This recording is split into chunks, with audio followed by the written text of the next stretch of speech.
ګلخانه کپړې دې مبارکې شه. مړه غلی کېنه، ته خو لیونی شوی خلک انسان له مبارکي ورکوي، ته زما کپړو له مبارکي ورکوي. لکه پاګله خو یو مطلب شو که نه ګلخانه.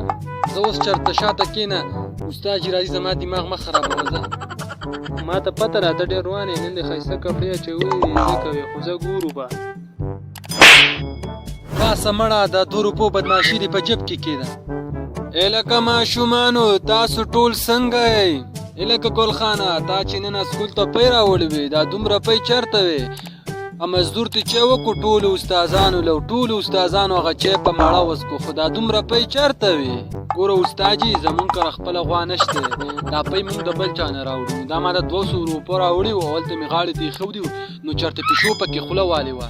نو زما مور دا پی ګزارلې، نو ما ورته ویل چې مورې دا ولې ګزارې؟ نو هغې راته ویل چې پیشو پکې خوله والې ده. نو ما ورته ویل چې مورې دا به زه سبا استادان له ویسمه او هغو پکې چې ځان له وکړي، هغو له به خوند هم ورکړي، ما ته به دعا هم وکړي.